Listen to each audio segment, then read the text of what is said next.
Hi guys, welcome to the last segment of our lesson for today. So we've been looking at some rational exponents, the laws of exponents, the definitions, the laws of sets. Now we need to look at equations, right? Everything we've done thus far has been expressions. Now we're going to look at some equations and try to see exactly what are the principles that we need to apply there and exactly how do we then go about solving them, right? But let's just look at it. Remember, this has been our concept map of everything that we're looking at in this lesson.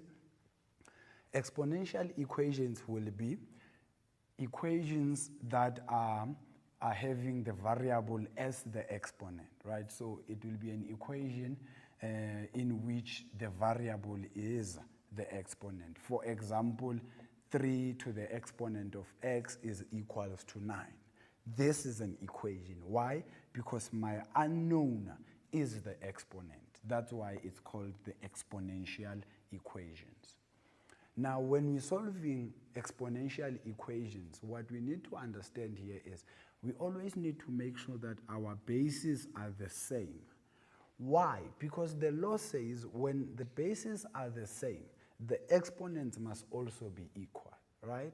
So, for example, with the example that I wrote in the previous slide would be 3 to the exponent of x equals 9.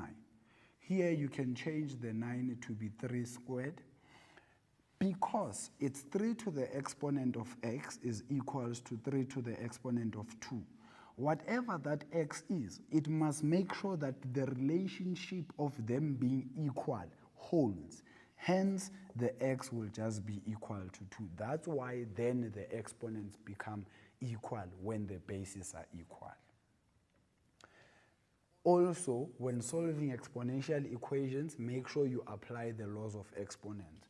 The example I have here is 9 to the exponent of x minus 1 equal to 27 to the exponent of x, right? So I can change this quickly to be 3 to the exponent of 2 into x minus 1. This will be equals to, this will be the same as 3 to the exponent of x, right? What law am I applying here? I must distribute that in there. So it becomes 3 to the exponent of 2x minus 2 equal to 3 to the exponent of 3x. Remember my previous law that I just spoke about now? If my bases are the same, then my exponents definitely need to be equal. So this will be 2x minus 2 equal to 3x, and this will be 2x plus minus 3x, that is. So this will be minus the 3x because I am adding the additive inverse on both sides. And this will be equals to a positive 2, so it's minus x equal to 2. Therefore, my x equal negative 2, because remember, x must always be positive. So you also need to be able to apply some laws of exponents there. Now, when we have some third equations, right? We have 3 principles that are very important. I need you guys to please look at these and write them down. If the expression root of a has to be real, it must be that the value of a is greater or equal to 0. If a is less than 0, then the expression will be non-real, right? What does that mean? Remember, a number greater than 0, I know you are thinking about it, can be 4. Right? If I have root of 4, this is a real number because I can find it on the calculator and it will give me 2. But as soon as I have square root of negative 4, this will not give me a real solution. It will be a non-real solution. And if we had time, we'd investigate this further into being imaginary numbers that we normally talk about, some non-real numbers, but that's not part of our curriculum as yet. So principle 2 will be square root of a cannot be equal to a negative number since a is greater or equal to 0. What does that mean? I can't have square root of x is equals to negative 2. This is a lie, right? Why? Because the value of x must always be a value greater than 0. So Square root of x will then be, let's say x is 2. It means this will be an answer that is positive at all times. Square root of 6, it will be an answer that is positive. Square root of 9, it will be an answer that is positive. So there is no way that it will ever be a negative answer.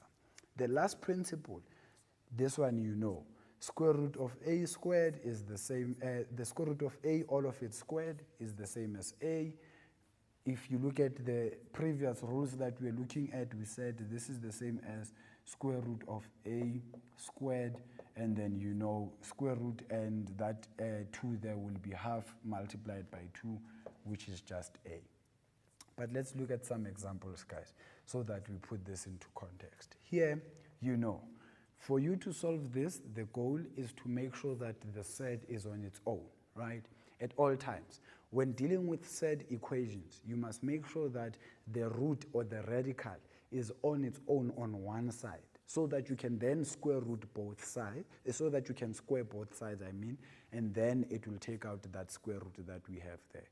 But if you want to square it while it still has some things next to it, it will really give you a problem because the radical will still be there in your answer. So make sure that it is always on its own before squaring both sides. And when you're squaring it, we're going to be applying my third principle there. So this will therefore be square root of x minus 1 equal to positive 3. Then I can square this both sides. Squared, and that is squared, so it will give me x minus 1 equal to 9. I'm already adding the 1 in my head. So this will be 9, and then my x will then be equal to 10. That's where the 10 comes from. Now let's go back to our principles, right? I said the root of a cannot be a negative number. So if you look at this, I made it to be equal to a positive number, or rather it is equal to a positive number. But the second example now is the interesting one, right? If I simplify this, it becomes x minus 1 inside the square root equal to negative 3. You don't even need to bother yourself with this. You'll immediately go to no solution, right? Because of principle number 2 that I gave you, that a square root of x minus 1 can never be a negative number, because what is inside the square root must always, and I mean it must always be greater than 0 or equal to 0. Let's look at some more interesting questions. So this will then be, remember, 2 minus 7x equal to negative 2x. Here you can definitely simplify. Let me explain why, right? Because I know someone is going to say, now it's negative 2x. Why are we solving? Because we must just say no solution. Remember, it has an x. It means x can be such that it is a negative number. And then when you multiply it by the 2, it then becomes a positive number. So x can be negative 1. If x is negative 1, negative 2 by negative 1 will be a positive number. X can be negative 5. It will then be a positive 10. You understand? So here we can simplify. Why? Because of the variable. The previous example, we couldn't because it was just a constant. It is saying it is equal to negative 3, which it cannot be. So that's where the difference is here. So I'm going to square both sides, which will then give me squared there. This will be 2 minus 7x equal to 4x squared. And then it becomes 4x squared plus 7x minus 2 equal to 0. I'm just rewriting it properly, right? But where this comes from is it's going to be 0 is equals to, I take everything to one side, so it becomes 4x squared plus the 7x minus 2. So that's why I just wrote it in standard form, so that you are not really confused where that comes from. And then from there, I can then simplify this by factorizing this.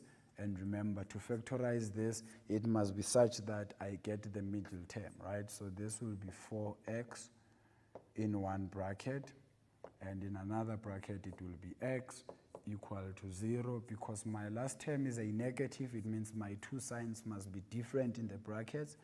Because my middle term is a positive, the bigger factor will get a positive. So this becomes 2, that's 1 there, and that is plus there, and that is minus there. Let me repeat what I just said. Last term is negative, it means my two signs must be different. Middle term is positive, therefore the bigger factor gets a positive. So 4 times 2 is 8, that's the bigger factor. And then if I simplify this, I'm just going to go to the next page here. I said it's 4x minus 1 into x plus 2 equal to 0. And then my x will be equal to 1 over 4. Or my x will be equal to negative 2. Then you need to make sure that you test both these answers to say which one will not work, or both of them will not work, or one of them, right? Or both of them will work. So it's either one does not work, both do not work, or both just work. So remember, on the left-hand side, guys, if we go back here, I said the reason why this is defined is because the value of x can be a negative number. If it's a positive, then this will not be defined, right? So it will be 2 inside the square root minus 7 into 1 over 4. And 7 over 4 is definitely less than the 2 there. Greater than the 2, I mean. So 2 minus a number that is greater than it will then give me a square root that is negative, which is not defined. So you always need to conclude, and then therefore x is equals to negative 2. Some people also prefer to say comma, x cannot be equal to 1 over 4. It's really a choice, because if you already said x must be equal to negative 2, it means the other one does not exist. So it's an either-or situation. And then what we've looked at so far is you need to make sure that you learn the laws of exponents, right? When we are multiplying, we add the exponents. When we are dividing, we subtract the exponents. But for us to do that, the bases must be the same. If they are not, then make sure that you convert them. The other thing is our bases, we always need to make sure that they are prime numbers, right? Try by all means to make them to be prime numbers, because then that makes it easier for you to work them out. And then also, please go back and revise how to solve exponential equations by doing what? Making the bases to be the same, base same, right? And then if that is the case, the conclusion will be the exponents are also the same. That's the exponential equations, and that's the main thing there. So far, guys, this is what we've looked at so far. We just did not include this rationalizing there because it's something that I believe you guys can then do. It's just multiplying by the denominator in the form of 1, right? So if the denominator is root 2, you multiply by root 2 over root 2, that's 1, right? So that's what we've looked at. We've looked at our equations, some definitions there, integers because the laws are in the form of integers, and then some rational numbers. Lastly, the concept of radicals or sets. Guys, I hope you enjoyed this more than I did as well, or rather like I did, because I don't think you enjoyed it more than me. I love maths. Anyways, I shall see you guys next time, but from me to you, remember, mathematics is food for the soul. Cheers, everybody.